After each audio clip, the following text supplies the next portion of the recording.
మిత్రులారా, శ్రీనిధికి ఆస్మాకు ఒక రచయితగా, ఒక పత్రికా సంపాదకుడిగా సంజీవనం జరపడానికి మాత్రమే ఇక్కడికి వచ్చాను. ఇక్కడ ఉపన్యాసాలు ఇచ్చే వేదిక కాదు. నిజానికి ట్రోల్స్ ఇవాళనే ప్రారంభంగా లేదు, ఇవాళ ముగిసిపోయి కూడా ఎన్నో ఏళ్లుగా ట్రోల్స్ గురించి ఆలోచిస్తున్నాము. ఇక ముందు కూడా ఆలోచించవలసి ఉంది. కానీ ప్రధానంగా ఒక 4 రంగాల్లో ఈ ట్రోల్స్ ప్రభావం ఉంది. వాటిని ఆ రంగాల్లో అడ్డుకోవాల్సి ఉంది. మొట్టమొదటి స్త్రీల మీద ట్రోలింగ్ ఇంత ఎక్కువగా ఎందుకు జరుగుతుంది అంటే అది మన మనువాద భావజాలకు ప్రభావం.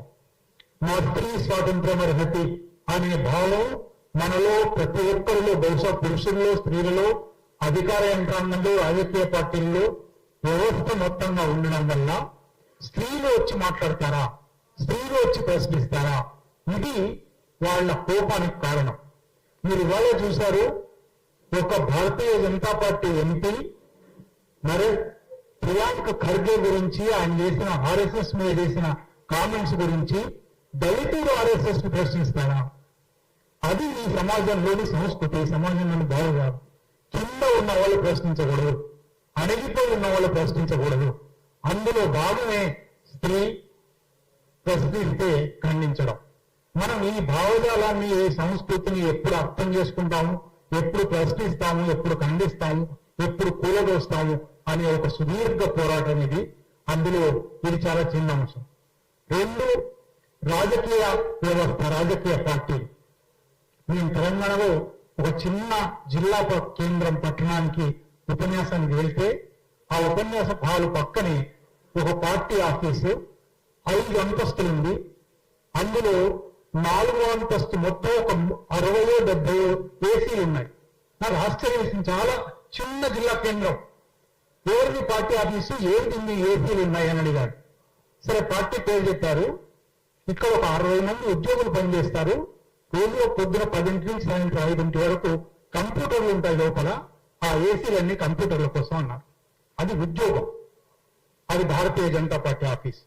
రోజు పొద్దున నుంచి సాయంత్రం వరకు 60 మంది ట్రోలర్స్ వచ్చి కూర్చొని ఒక్కొక్క ట్రోలింగ్ చేయడానికి, ఒక తిట్టి తిట్టడానికి చదవనక్కర్లేదు, వాళ్ళు అర్థం చేసుకోనక్కర్లేదు, ఏమొచ్చిందో చెప్పనక్కర్లేదు.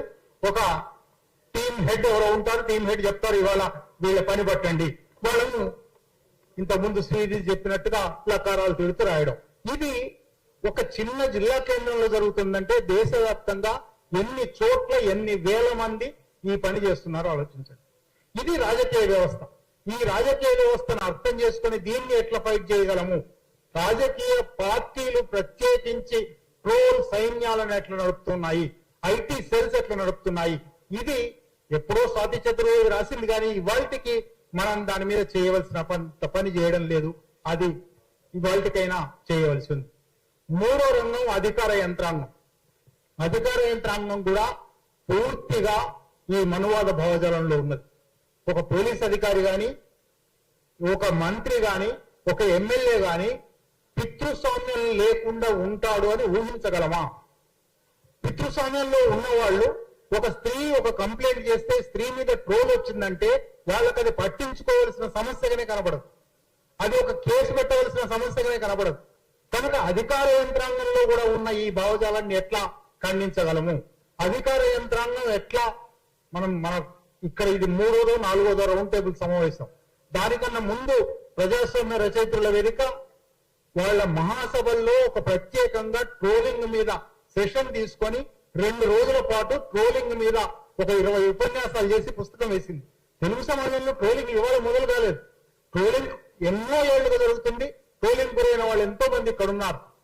అయినా ట్రోలింగ్ ను అడ్డుకునే అధికార యంత్రాంగ చర్యలు కానీ, రాజకీయ సంస్థల చర్యలు కానీ, లేదా సమాజంలో చర్యలు, మన వ్యక్తి పరిస్థితి ఏమిటి? ఇక్కడ మనం ఇంకా ఆలోచించవలసినంతగా ఆలోచించలేదని నాకు అనిపిస్తుంది. ఒక ట్రోల్ చూడగానే దాని మీద ఎందుకు ఆ ట్రోల్ ను ఖండిస్తూ మనం ఒక జవాబు అయినా, ఒక కామెంట్ అయినా పెట్టలేకపోతున్నాము? ఇక్కడ ఉన్న వాళ్ళు చాలా మంది నాతో సహా ఈ పని చేయడం లేదు మనం. కనుక అది చెల్లిపోతుంది, అది కామన్ సెన్స్ అయిపోయింది. ట్రోలింగ్ అనేది ఎవరు పట్టించుకొని ఇంప్యూనిటీ అంటారు, అంటే విచారణాతీత, నేరాతీత శిక్షా ప్రవృత్తి. ఇది ఇవాళ పెరిగిపోయింది. ఈ విచారణ జరగదు, శిక్ష జరగదు. మనం నిజానికి శ్రీనిధి జరగగానే నేను రిపోర్ట్ చేశాను. రిపోర్ట్ చేస్తే చాలా గంటల్లో 4 గంటల్లో మీ రిపోర్ట్ అందింది. This does not go against our community standards అని నాకు, అంటే యూట్యూబ్ కానీ ఫేస్బుక్ కానీ ఇటువంటి ప్లాట్ఫామ్స్ పితృస్వామిక వాడు పైగా అది కూడా రాశాడు, mechanical and manual checking. Manual checking కూడా చేశాడట. మాన్యువల్ చెకింగ్ చేసిన వాడు కూడా అక్కడ మనవాళ్ళు ఉంటాడు. కాబట్టి మెకానికల్ చెకింగ్ లో బయటపడకపోవచ్చు. కనుక మనం చేయవలసిన పోరాటం ఎంత విస్తారమైనది చెప్పడానికి నేను మీకు మీ దృష్టికి తెస్తున్నాను. ఇది ఒక రోజు రౌండ్ టేబుల్ తో అయిపోయేది కాదు, ఒక ఖండనతో అయిపోయేది కాదు. ఇది వ్యవస్థలో ఉన్న భావజాలాన్ని కడిగే ప్రయత్నం. ఆ కడిగే ప్రయత్నం చాలా విస్తృతమైందని గుర్తించి, ప్రతి మనిషికి ఆ బాధ్యత ఉందని గుర్తించి, ఇక్కడి నుంచి అక్కడి దాకా చేసే సుదీర్ఘ పోరాటంలోనే ఈ సమస్యలు పరిష్కారం అవుతాయి. మళ్ళీ ఒకసారి ఆస్మాకు, శ్రీనిధికి సంపూర్ణమైన హృదయపూర్వకమైన మద్దతు తెలుపుతూ, ఇక నుంచి ఇటువంటి ట్రోలింగ్ తెలుగులో జరగకుండా ఏం చేయగలము? రావణ్ చెప్పినట్టుగా ఒక టాస్క్ ఫోర్స్ మనం తయారు చేయగలమా? పట్టుకోగలమా? నిజానికి ఏదో వంశీ కృష్ణ అనేది పేరుంది. వంశీ కృష్ణ ఎవరో తెలియదు. వీళ్ళందరూ అసలు మన సైకాలజిస్ట్ చెప్పారు, సోషల్ మీడియాలో ప్రధానమైనది ఏమిటంటే అనోనిమిటీ. నేనెవరో గుర్తుపట్టలేరు. ఎదురుగా మనం మనిషిని ఎదురు చూసి మాట్లాడేటప్పుడు వాళ్ళ హావభావాలను బట్టి, వాళ్ళ కళ్ళను బట్టి, వాళ్ళ ముఖాన్ని బట్టి మన ఉద్యోగాలను అణుచుకుంటాం, మార్చుకుంటాం. మాట్లాడడానికి ఒక మాట మాట్లాడొచ్చునో లేదో అనుకుంటాం. ఇక్కడ ఒక వాల్ ఉంది, సోషల్ మీడియా అనే ఒక వాల్, ఇంటర్నెట్ అనే ఒక వాల్. ఈ వాల్లో మనం అనోనిమస్, వాళ్ళు అనోనిమస్. వాళ్ళ మీద మనం ఏమైనా అనవచ్చు.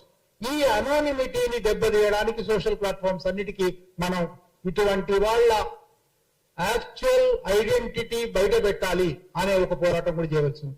అంటే ఇది వ్యక్తి స్థాయి నుంచి ప్రభుత్వ స్థాయి వరకు అనేక రకాల పోరాటాలు ఉన్నాయి. ఆ పోరాటాలన్నిటిలోనూ మనందరము కలిసి ఉండాలి. ఈ పోరాటం ఇవాళతో ముగించకూడదు అని విజ్ఞప్తి చేస్తూ నాకు అవకాశం ఇచ్చినందుకు